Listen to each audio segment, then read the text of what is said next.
Hello YouTubers, my name is Frederick Lopez and you are in an all-new My Favorite segment. Today, in honor of the release of Logan on Blu-ray, I'm going to be going over my top 9 favorite X-Men films. Now this will include all the X-Men films except for Deadpool. Even though Deadpool is in the X-Men universe, I kind of think of it as something on its own. So this will just be from X-Men in 2000 all the way to Logan in 2017. Again, this is a personal list, so if you disagree or want to share your list, feel free in the comments below to let me know your favorite X-Men films. Okay, starting with number 9, X-Men Origins Wolverine. Now, this film is one film I actually enjoyed at the time. It wasn't the best X-Men film.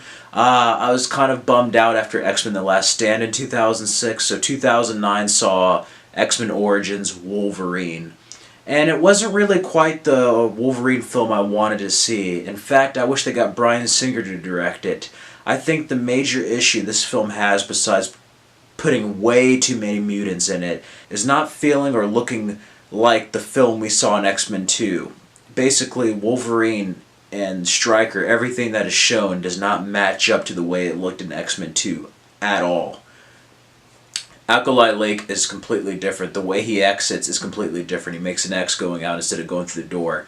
But I do like the Kayla Silverfox storyline. I like that romance at the beginning. Liev Schreiber steals the show as Sabretooth. I wish we got one more appearance of him, and him looking like Sabretooth from the comics or the 2000 film. That was a nice touch. Yes, they did add bone claws. They did make Sabretooth and Wolverine brothers, but for this film it worked. I also liked Wade Wilson. Ryan Reynolds as Deadpool at the beginning of this film was awesome. Storm's cameo at the beginning. This film did have some good moments, but ultimately the story and just the continuity of it all is just warped, and it got even more warped when First Class came out. So you have horrible CGI with Professor Xavier at the end. You have Emma Frost there as Silver Fox's sister. You got a younger Cyclops. Just way too many mutants. And then you have Gambit. Now the actor who plays Gambit in this does a fantastic job, even though his accent does slip off every now and then, but I feel like he was wasted in this movie. Ultimately, it was just trying to put too much into one movie when it really should have just been a Wolverine movie to begin with. But I do like the backstory of Wolverine. However, some of the effects look really bad, like they were not completed at all. And after X-Men First Class and Days of Future Past, this film is very, very, very bad as far as continuity. I used to own this on Blu-ray, and I sold it after X-Men First Class, because before I thought it was an enjoyable film for what it was, but it was a really bad film after seeing what the recent X-Men films have been like. So it's at the bottom of my list. Ultimately, a missed opportunity. Number 8 on my list, X-Men The Last Stand. Now, The Last Stand is one of those third superhero films where the director of the first two basically dropped out. And you had Matthew Vaughn getting the project drop out. So many filmmakers. And Brett Ratner was a last resort. Now, before this, he did the Rush Hour trilogy, or just the first 2 Rush Hours at the time. And he does a good job with the action, but this is an enjoyable film. It's a good film, but it's not a good X-Men film, if that makes any sense. You kill off Cyclops, you kill off Professor Xavier. They try to tie a Cure storyline that Josh Whedon wrote in the comics, and they try to merge it with the Dark Phoenix saga, which you do not do. It's just too much in one film, and ultimately, I love Wolverine, but it becomes a one-man show with the rest of the X-Men just kind of put aside. Ultimately, another missed opportunity, and this is the first time the franchise hit a low, in my opinion. It was also supposed to be the last film of the original trilogy, and I didn't like that because you were left with cliffhanger bait with Magneto getting his powers back. And you have the Juggernaut there. He has some funny scenes. You also have Mystique getting depowered. Ian McKellen makes this watchable, but like ultimately the character's just getting killed off very fast, and it's just jarring. It just messes up everything that the first 2 films built on, especially with the Phoenix. Ultimately, I'm upset that Bryan Singer left the franchise because he ended up doing Superman Returns, and in a way it kind of damaged Superman and X-Men with one move. And X-Men, this movie could have been so much better with the original storyline they intended for. And ultimately it just felt cheap and there's really a dip in quality compared to the first two films. It felt like when you have Tim Burton directing Batman and then it's like Batman Forever. Third Blade, third Spider-Man, but out of those, I like X-Men The Last Stand. It's an enjoyable film for what it is. You also have a different score, great music. Ultimately, just too many characters and just the treatment of the original characters, it just feels like it's trying to... It feels like it ends on a whimper instead of a big epic conclusion for a trilogy. And this film damaged the X-Men franchise for a while. It took a couple of movies for it to really get back up. Number 7 on my list, XMen Apocalypse. Now, XMen Apocalypse is actually not a bad film. It does kind of have a lame interpretation of the villain Apocalypse. I like Oscar Isaac as an actor, but Apocalypse just did not do it for me. It was very Ivan News at times. Not just as far as look, but the way he acted. It was very cheesy. He could have been more intimidating. But you have brilliant performances by James McAvoy, Michael Fassbender, Olivia Munn as Psylocke. Jennifer Lawrence is another weak link of this film. I didn't like her portrayal of Mystique. She looked bored during the entire movie. But you have Evan Peters back as Quicksilver. You have Rose Byrne back as Moira McTaggart. And you also have Nightcrawler return and the introduction of Jean Grey and Cyclops. I like a lot of the stuff because it matched the story of the comic books when Apocalypse was first introduced in the 80s. It feels very much like the 80s X-Men. I love the whole backstory of Magneto. Now, it's one of those films that's very slow and disjointed, but it all connects. And it's one of those few films that actually gets more and more enjoyable the further it goes along in running time. So by the end of the film, you really love it. It's just such a fantastic conclusion. And I like how that tied to the original X-Men films as far as James McAvoy's Professor Xavier. Him looking like Professor Xavier we all know and love. Ultimately, it's a nice spin of an alternate timeline that X-Men Days of Future Past set up, and I love Wolverine's cameo when he's in the Weapon X, like wardrobe helmet, just slashing through people and everything. This one, in a way, felt like Bryan Singer's attempt to make a proper Phoenix and a proper X-Men Origins Wolverine in one movie, but with Apocalypse. My other complaint is that it's maybe a little bit too computerized, slow, and the villain just doesn't do it for me. The villain and just Mystique is really the weak link of this film. Everybody else is great, wonderful, but maybe it's just a little bit too long and not as smooth as X-Men Days of Future Past or First Class. Nevertheless, I like it better than Last Stand and X-Men Origins Wolverine, and it's a very good film. However, it's not better than the other films in my opinion. It's a good film on its own, but just in relation to the other X-Men films, it's a little bit lower on my list. Oh yeah, and who could forget that Sweet Dreams Are Made of These scene with Quicksilver in the mansion? That was just awesome.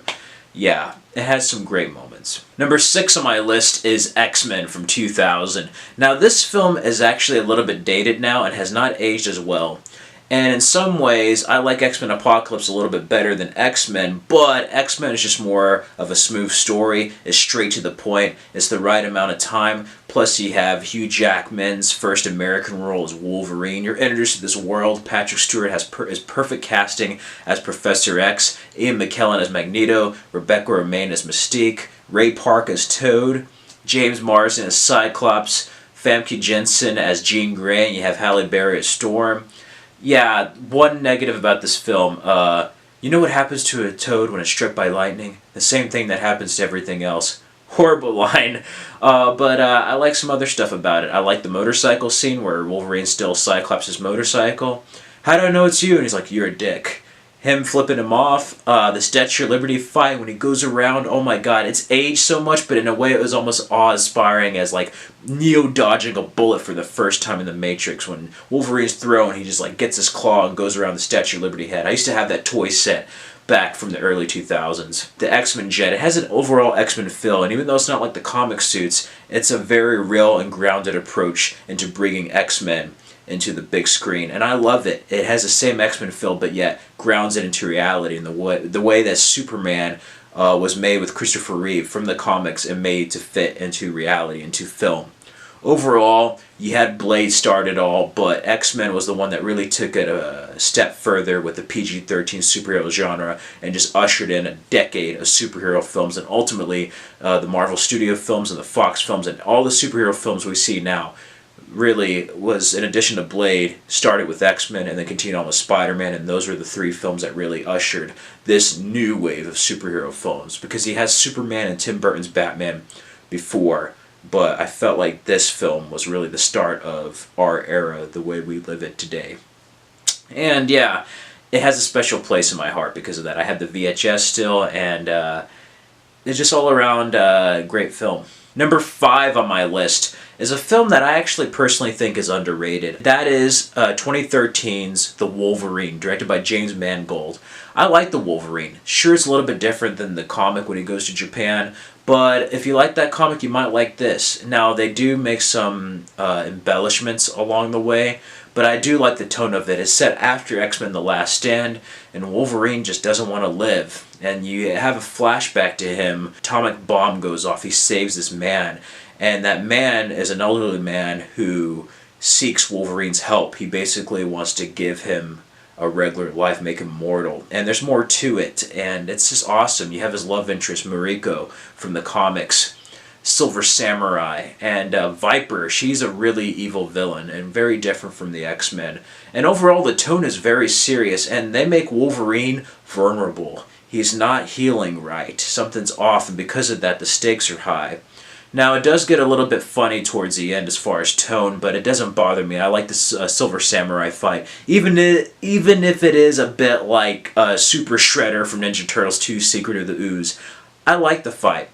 And him getting his claws cut off to bone claws is just crazy. I don't like the bone claws, but ultimately it's a fun, enjoyable film, and I think it's highly, highly underrated. And I love that fight with Shingen, and he's fighting with like when he gets his powers back and he's fighting him with a sword, and then that's the silhouette, the cinematography, and the music is great too by Marco Beltrami. Overall, it's a very enjoyable film and a much better Wolverine film than X-Men Origins Wolverine, because even though there's some other mutants, it remembers that it's a Wolverine movie. It doesn't have to have every other mutant in the X-Men universe put into it. However, I felt like they perfected the tone and where to go with the story in the next installment of Logan. But the Wolverine is very underrated, and who could forget that after credits sequence with Magneto and the Professor Xavier coming back to life, setting up X-Men Days of Future Past. Number 4 on my list is X-Men First Class. Now, X-Men First Class I highly enjoyed. I was not looking forward to another X-Men, actually. I was mad that they rebooted it with younger actors at the time, and 2011 was just one of those crazy years where nothing much came out. I was looking forward to The Dark Knight Rises. It didn't come out till the next year. So I was just kind of in limbo as far as the superhero films go.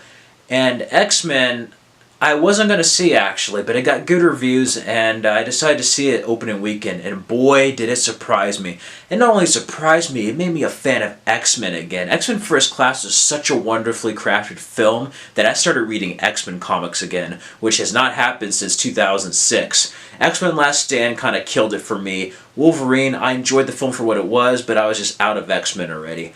X-Men First Class got me back into X-Men. I was surprised by Michael Fassbender's performance, James McAvoy, ultimately a younger crew, and also, it's not the First Class from the 60s comics, but it's a spin on that. And plus, Kevin Bacon, he wasn't even announced in the film. I was surprised to see him as Sebastian Shaw. Now, people who have read the comics may know that Sebastian Shaw is in the Dark Phoenix saga. Yeah, I was excited to see him in the movie. Emma Frost done much better. Just all around the characters. Jennifer Lawrence in a very early role. After Winter's Bone, after The Beaver, she's Mystique. I like Rebecca Romijn's cameo, and who could forget the best cameo of all, Hugh Jackman as Wolverine, where they ask his help and he's just like, go fuck yourselves. The best cameo ever in an X-Men film. Just maybe any superhero film, really. It's just so hilarious. And I love how it starts out with Magneto and the concentration camp. It's much like the opening of X-Men. It brings us back to the beginning. Not only as a reboot, but something that can tie in as an origin story to the original Bryan Singer X-Men. And Matthew Vaughn does such a great job directing. I was a fan of his films Stardust and Kick-Ass. And he was originally supposed to direct X-Men 3, and you could tell he's much more of a seasoned director in this one. And I like that it's in the 1960s, like the comics, but it also plays upon history with the Cuban Missile Crisis. And Rose Byrne as Moira McTaggart was great too. Oliver Platt in the film. all around just how everything gets started. And oh, who could forget Nicholas Hoult as Beast? I like his origin, like the comics of him turning into the Beast. Banshee's awesome. You have Havoc, even though he's Cyclops' younger brother, he's his older brother in this. Ultimately, it's a very enjoyable film and a return to form. It is far superior than X-Men Origins Wolverine and X-Men The Last Stand, and it is one film that got me back into X-Men. It is an underrated film. And I enjoyed it more than Days of Future Past in some way, until recently, which gets to my next pick. Number 3 on my list, X-Men Days of Future Past.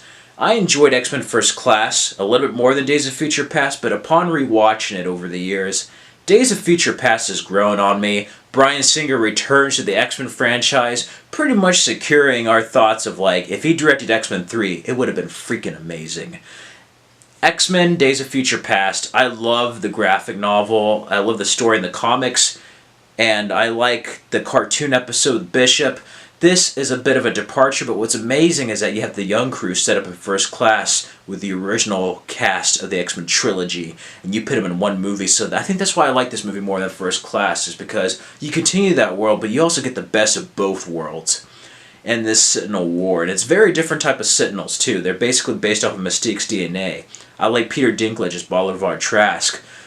Stryker's cameo, again playing with history with Richard Nixon in the 70s. Michael Fassbender does a great job. Evan Peters, time in a bottle when he's Quicksilver, is just amazing.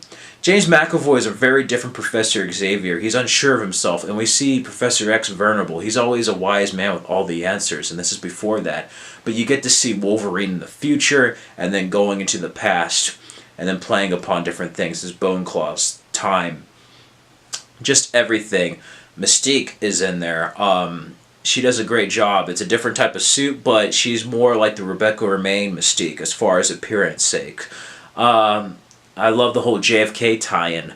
Just everything playing upon history and just the score. You have that X-Men 2 theme back again. I nearly freaked out because, okay, ever since X-Men 2000, I always wanted to see a Days of Future Past adaptation. But when I saw this film, knowing that Bryan Singer was back, I was like, are they going to have the theme? I don't know. You see that opening, and then it goes into the belt, and then it's just like dun dun dun dun dun dun dun dun dun dun dun feature main titles, and I'm like, oh my god, they brought back the theme. I was in goosebumps. I'm like, that's when I knew this film was gonna be amazing. Yeah, this film is just a joy from beginning to end, and it's not too overstuffed. It's a right amount of characters, right amount of length. Everything flows very well, and the film goes by very fast, not only making it one of the best X-Men films, but probably one of the best superhero or comic book related films made. One of my favorite Bryan Singer films. That stadium part with Magneto, just everything about this film is just awesome. And who could forget that scene in the future where Magneto is like dying in front of Professor Xavier, and he's just like, if what I would give to just have a little bit more time. We wasted all these years fighting each other, and I would love to have a precious few left to make it all up. And they shake hands. It's just a bittersweet, sad scene, knowing that they've wasted all these years fighting one another when they should have been together. And the stakes are high, whether or not they're gonna succeed in changing the future, if not make it worse. I love the connection to the comics with Magneto pitting the metal through Wolverine. And then that ending is just such a great ending for everything we were put through with Last Stand. And then as far as the genre with Origins Wolverine, First Class was a return to form, but Days of Future Past is one that really made it all worthwhile. I could actually respect the film, but it makes Last Stand watchable. I can forgive it, because you can go through all that and knowing that it's going to be undone later. And Bryan Singer just corrects everything as Kelsey Grammer back as Future Beast, and then seeing Cyclops again, Jean Grey, and Wolverine's reaction to everybody being alive at the school, and then Professor Xavier. Patrick Stewart giving a good performance because he's Professor Xavier, but when he's talking to Wolverine, when he's back from the past, he's more like the James McAvoy Professor X. And we have this whole backstory we know now to the person he was when he was younger. All around, a great film, and it's just amazing. Number 2 on my list is X-Men 2, XMen United. I love this sequel. The first X-Men was a well-done film, but the second one was the one that really got the ball rolling, and that was like, the first one felt like a test. The second one's like, okay, let's just let everything out of the gate. Here's an X-Men film. Nightcrawler. Oh my god, William Stryker, you have a little bit of Jean Grey becoming the Phoenix, Wolverine's origins, Lady Deathstrike, oh my god, such a crazy fight. Mystique, Magneto getting out of the plastic prison is like, there's too much iron in your blood, and he gets out. I love X-Men 2, and who could forget John Ottoman's score of X-Men, that dun dun dun dun dun dun dun dun dun dun dun. Great movie. I saw this numerous times in theaters, and it is my favorite X-Men film, among one of my favorites. My favorite sequel out of the original films. And Bryan Singer just totally brought it to a new level. Everything that was built up in X-Men was continued in spades with X-Men 2, X-Men United. Wolverine kind of going more berserker mode, more built. If a con I have with it is that there's not enough Cyclops, and yeah, they kind of give Cyclops the shaft, but you could tell it was building up to a third film. And I just like the politics of it all. Nightcrawler, you're introduced to this human element. The first one we had Magneto. This time we have a human enemy. And it plays upon politics of mutants and prejudice. And it's really deeper than it looks. While also providing great action sequences. That tornado scene with Storm was just phenomenal. Everything about this film is what you want in a superhero sequel. It is one of my favorite X-Men sequels, and one of my favorite superhero sequels, along with Spider-Man 2 and The Dark Knight. I mean, X-Men 2 is just an amazing film from beginning to end. And that brings me to my number one. My favorite X-Men film out of all the films so far is Logan. I know it's rated R, and maybe it's because we grew up with the character of Wolverine, as far as Hugh Jackman as Wolverine, on the silver screen for 17 years. But I kind of wish there was a rated R X-Men earlier the way this is. It's basically an allegory for the politics now. There's a lot of stuff by the border, a lot about human rights that is shown in this film, much in the way that X-Men was an allegory in the 60s with like Professor X being like Martin Luther King Jr. or Magneto being like Malcolm X, and then the Civil Rights Movement in the 60s with mutants. A lot of that is presented here in Logan. Also, Logan's back to being that character who really just did not give a crap. He is a loner character. He could care less about the world. He's all for himself. And I like that because we really haven't seen that side of Wolverine since the very first movie. Remember the scene where he's talking to Storm and she's like, join us, help us fight him. He's like, what, you want me to join you, be an X-Men? And he's kind of more like that character, but he's also a more weathered character. Based a little bit off of Old Man Logan and the death of Wolverine, but like, you have him weathered. And think about it, he remembers both his lives, so like, he's lived 2 lifetimes practically. Professor Xavier being old, finding out that he, what he did in the past, why the X-Men are gone. And I like it, but at the same time I have a con, for one reason. You have a happy ending in Days of Future Past, only to have such a bad ending and everything just go to pot 6 years later. And that makes me sad, because I'm like, it was almost all for nothing. But at the same time, there's more mutants left, there's humans, and a lot can happen in 6 years. Hell, a lot happened this past year. Just imagine what 6 years would be like. It could turn south really fast. I love Daphne Keane as X-23 as Laura. Great chemistry between her and Hugh Jackman's Wolverine as like father and daughter. I have a more in-depth review, but Logan is deep, heartfelt, and not only is it my favorite X-Men movie, it's one of my favorite superhero films. It might actually edge out Dark Knight. Logan is just a phenomenal masterpiece. Logan is a work of art. It's the best film of the year so far. I haven't seen any other film that's come close to beating this. And I think Hugh Jackman, Patrick Stewart in the film should get some award recognition in some capacity. He's really proven himself as the character, and I have to say, Hugh Jackman as Logan, as the Wolverine, left on a high. He left on his terms, and he will forever be remembered in the annals of history, in the history of cinema, as Logan the Wolverine. And also Patrick Stewart's brilliant portrayal of Professor X. Logan is not just an ending for Wolverine, but maybe just the X-Men franchise as we know it. It's like a bookend of this period before it moves on to a new period, whether it be in the past with James McAvoy and his class, or the New Mutants. So, that being said, this is my quick overview of my top 9 personal favorite X-Men films. Again, if you disagree with this list or want to share yours, feel free in the comments below to share your favorite lists. Let me know what's your least favorite, most favorite X-Men film. And yeah, if you like this video, feel free to click the like button, comment, subscribe, and you can check out my Logan and XMen Apocalypse reviews from the previous months. And yeah, that's all. I'm going to enjoy Logan today, and thank you for watching.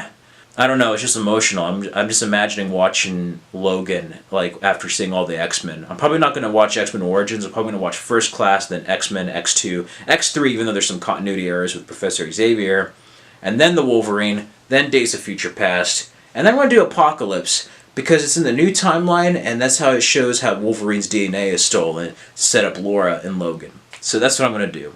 Anyway, thank you for watching. That is my favorites list.